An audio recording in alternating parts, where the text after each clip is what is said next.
Hey everyone. Um, you don't realize how much stuff goes into teaching a first grader. I think I've gathered it all up. But if I miss anything, I will go. I will add it to my next video whenever I do my. What would it be? What is he? Fifth grader. Yeah, I can't believe that. But anyway, first, I'm gonna add in my preschooler too, because he schools right along with my first grader.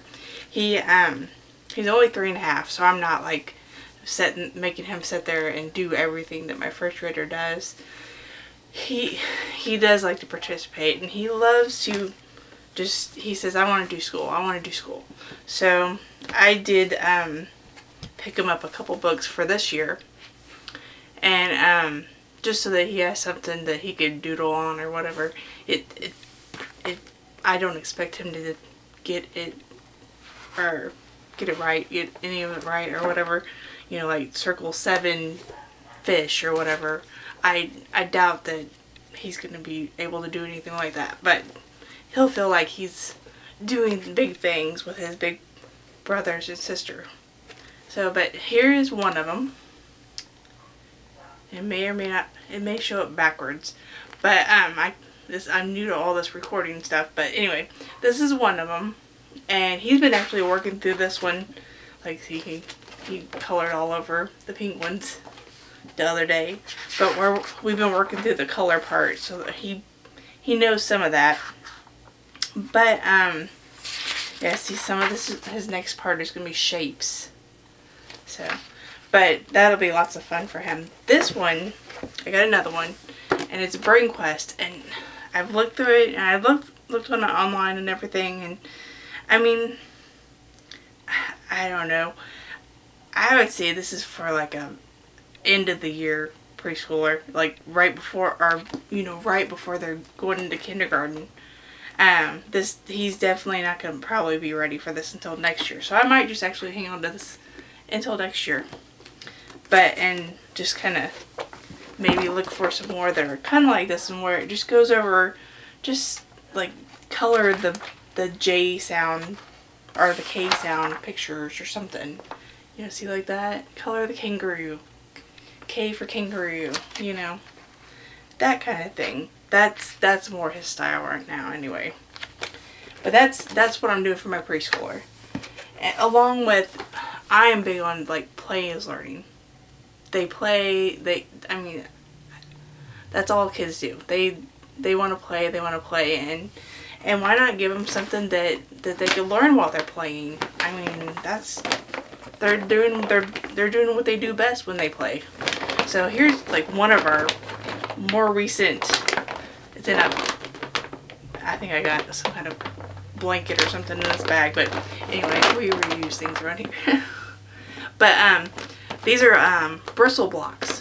They love them. Even all my boys have been, even all the way up to the 12-year-old has been playing with these things for the past couple weeks. We've only had them for like 2 weeks now, I think. But yeah, they love them. And just as much as Legos. Now actually, I put a whole bunch on their Christmas list, so a whole bunch of different sets of these things. So hopefully, they're hoping they'll get some more. This is another good game for my for my first grader and my third grader, or not third grader, fifth grader. Well, he likes it too. He likes games anyway. But it's also good for my 3-year-old. It's just memory or matching. You could do lots of different things with this. You could sort the animals from I think there's animals and vehicles and food. You could sort all that stuff. You could use it for sorting. I don't know, just you think outside the box. And then so that's one of those. And then this is another game we probably got about a year ago, and we didn't really start playing it until the other day because I'd forgotten about it. And we've got so many games. We love games at our house. But here's one, and let's see, what do you do? You have to roll the dice, and then whether that dice says you're going to look for shapes or color or number or, yeah, I think those are the 3 things. But anyway, on these bugs, on the back here, they all have like a different shape on them, and they're a different color, and they got big eyes and little eyes, and they your preschooler will have to like look and count those shapes. Like they get different number of shapes on them, or they get different shapes, or they're a different color. But depending on the dice, you spin the wheel, and it whatever the wheel lands on, that's what you look for on the bug, and you have to take that bug off and put it under and tuck it in underneath the bed. It's a lot of fun. Like they played with this thing for a couple hours the other day. Joe played it with Judah, the 3-year-old, for a couple hours. Yeah, they had lots of fun. And then another game that we like is, this is a new one for us too. We got a lot of new games here recently. You connect these little tiles, and you have to see who. It's kind of like dominoes in a way. It really is. You connect the different roads or trails, the smoke trails from your spaceships, and to try and get rid of your tiles. But it's really good. It does, let's see, it says problem solving, critical thinking, logical reasoning, decision making, and social and communication. And yeah, it's a lot of fun. I like playing this game with them too. So it's lots of fun. There's 2 different versions. Like you could play as a team effort to put all your tiles out there, or you could make like you each get a pile of tiles, and you see who could connect the most of their tiles that they have in their own pile. So, and it says 6 to 99 on there, ages 6 to 99. My 3.5-year-old is learning how to play this. He's a mess. But anyway, so I think that's all I got for my preschooler right now. I add things to his. I mean, he just plays. Really. I mean, I don't know. I don't really do a curriculum for preschool or really kindergarten. I really feel like they need to play. They just do. I don't like setting them down when they're that little. I don't. But read to them. That's key right there. Read to them. Get them outside. Let them explore their world. That's it. That's all they really need. They really don't need this workbook. He doesn't need this workbook. He just wants it because that's what his big brother and sister, or our big brother and sister is doing. That's the only reason why he had that book. But anyway, now on to my 1st grader. We use a curriculum called ACE. And it's what my daughter used whenever she went to the Christian school that the church that we attend used to have. And I really like it. I like that curriculum. And it's like a self-teaching curriculum. I don't have to teach any of it, really. As long as they could read. Once I get them to read, they can teach themselves. It makes it great whenever you have multiple kids that you're trying to teach. And or you can sit down there with them and learn along with them. I do that too. But these are called paces. There's 12 paces per subject per year. And so here's, like, this is his word building. This is basically their reading. In the beginning, this is the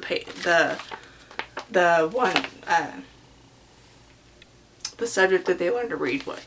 You know, word building. You're building words and learning how to read them. And so it's got their reading, and then their writing is along there too. Like, they're learning how to write. They're learning how to form their letters. Like, he's going to be learning how to write L. He knows how to write L, but I mean, we, it's just review. But it's more forming the letter the correct way. This is whenever they're learning how to form it the correct way. So if you need to go in and you need to correct, like if they're not writing the letter G right or something, you work with them at this point and say, hey, this is how it's supposed to be written. You need to go from this line to this line. And they're also learning phonics. Like, let me see. That's L. Usually they learn a vowel. That's K. Like he just got done learning about O's, like the long O and the short O.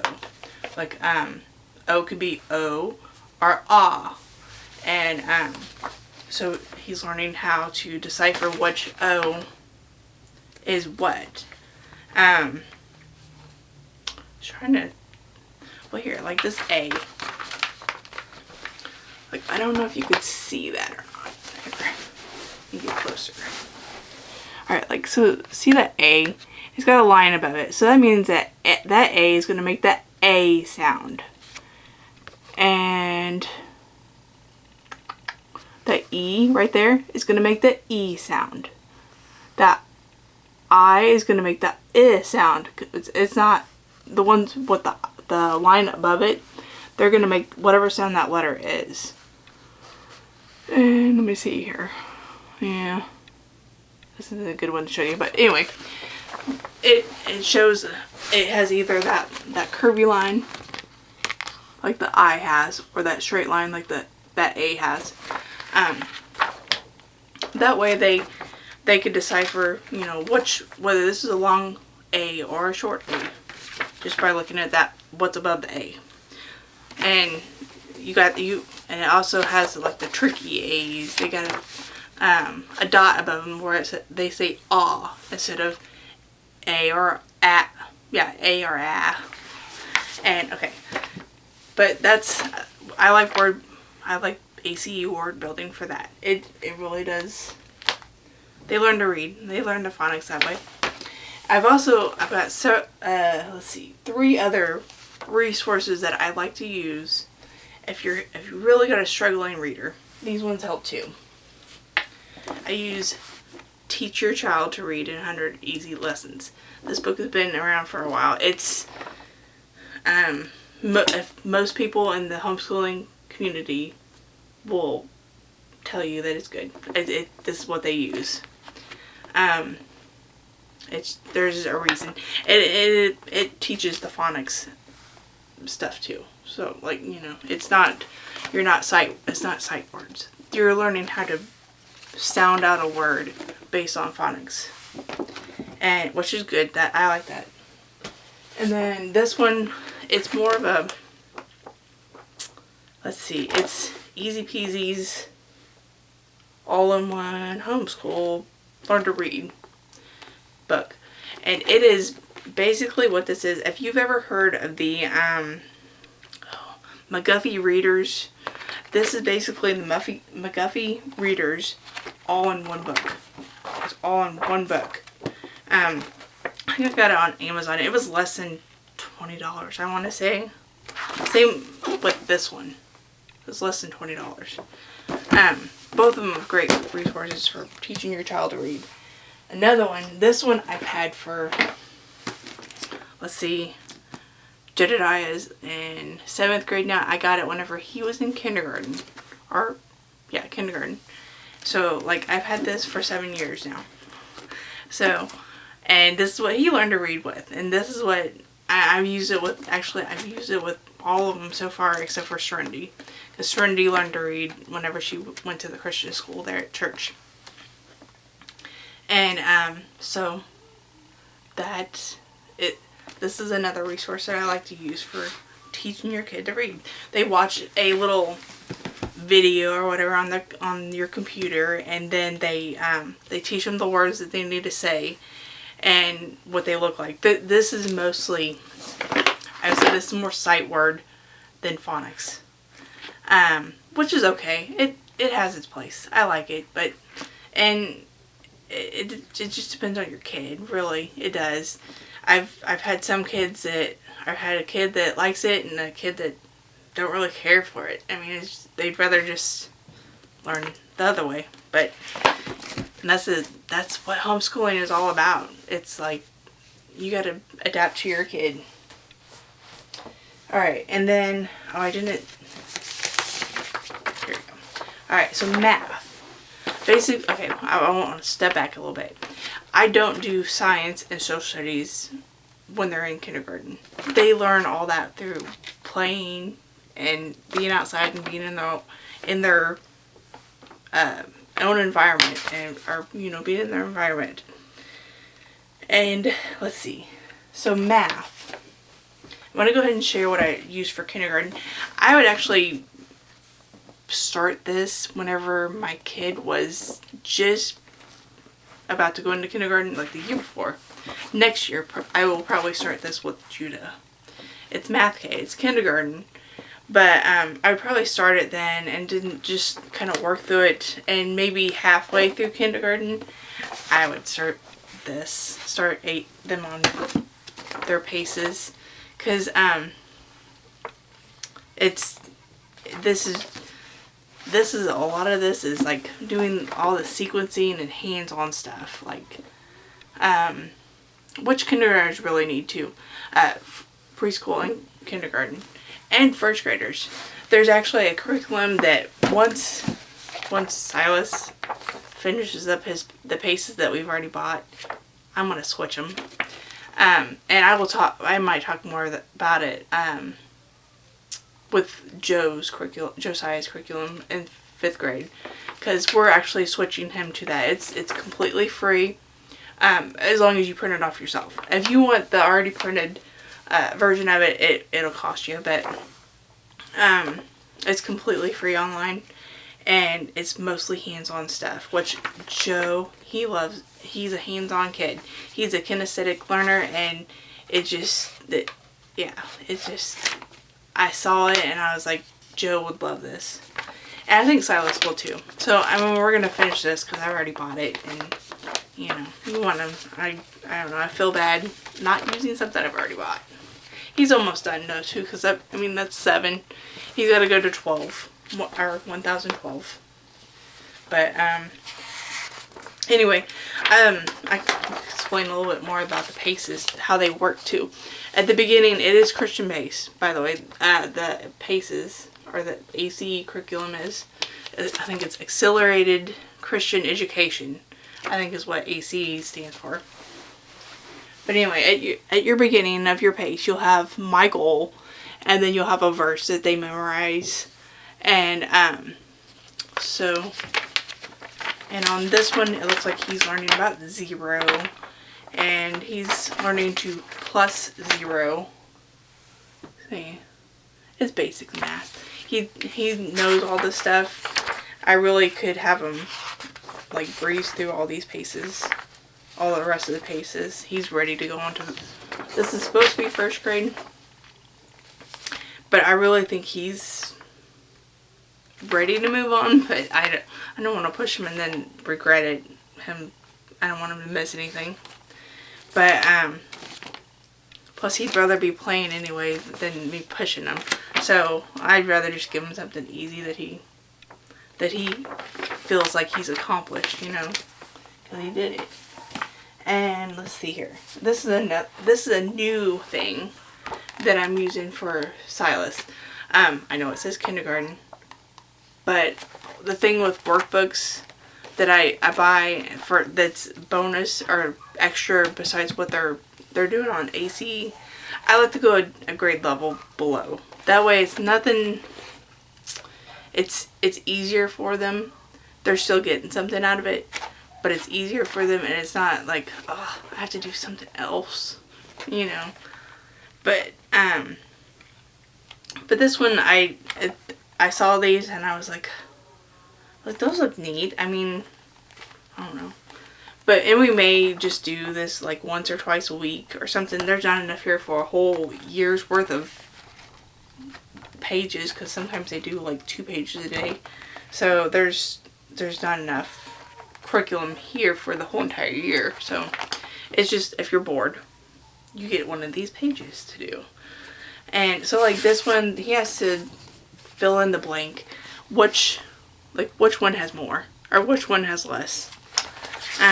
This one, he's learning how to draw a dog. It's nothing too hard.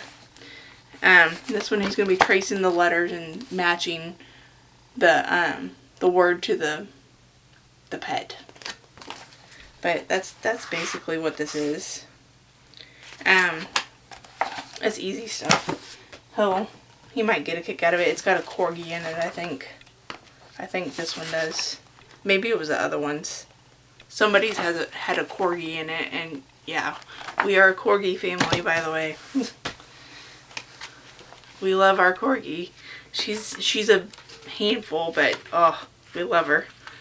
All right, I said that I don't do social studies and science, but I do read to the kids whenever they're little, and I try to pick a book that is like a science, it's kind of educational.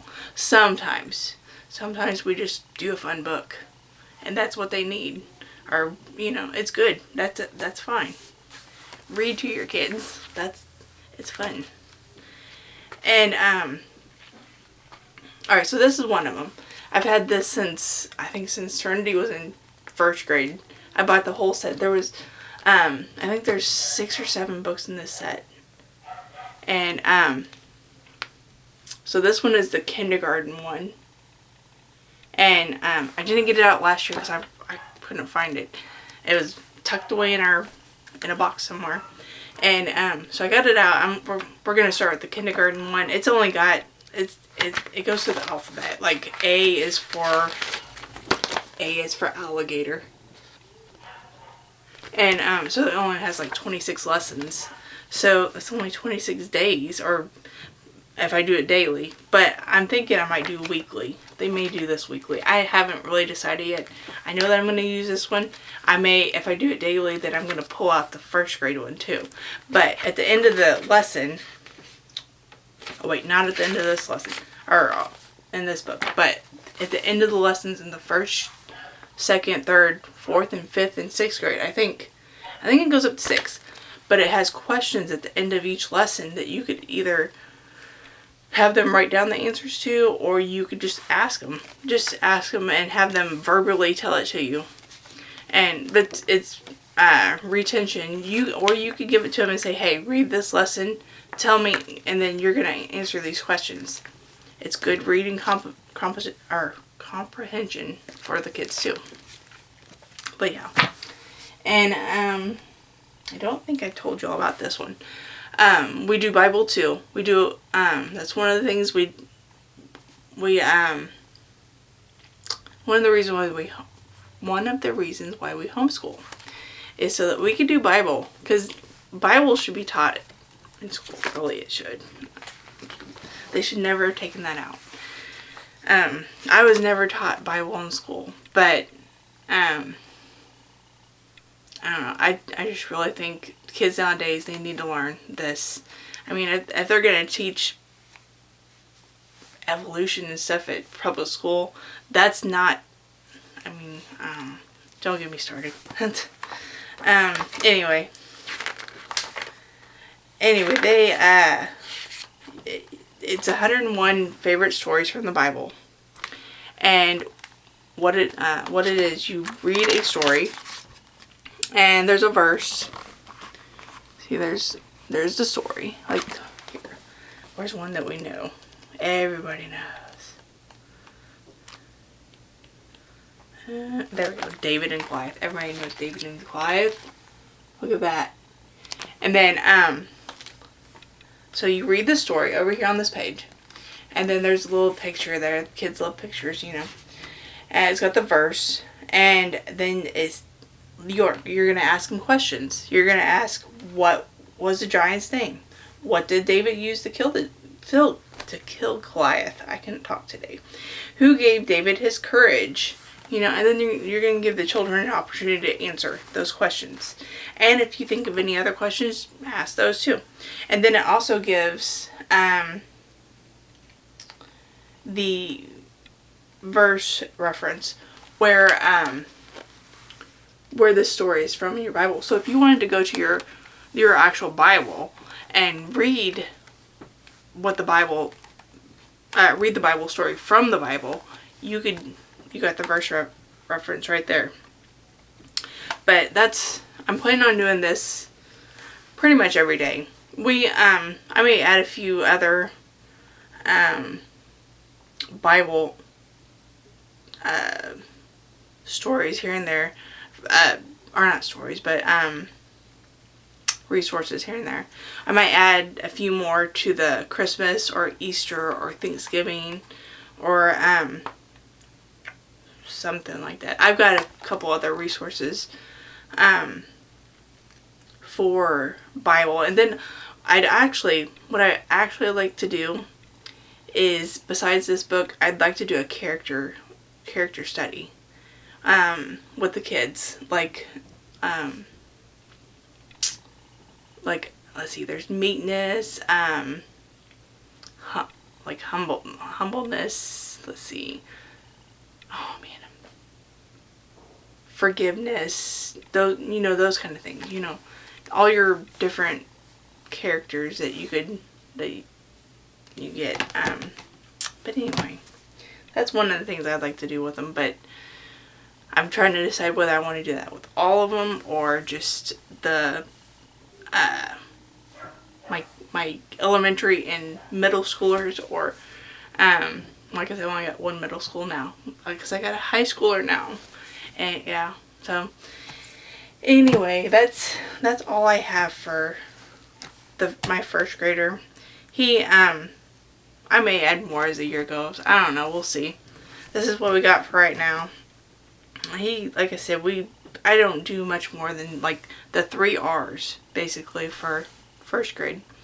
Your reading, your writing, and your math.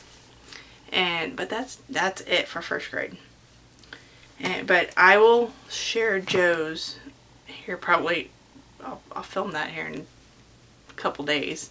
Because I'm waiting on something for him.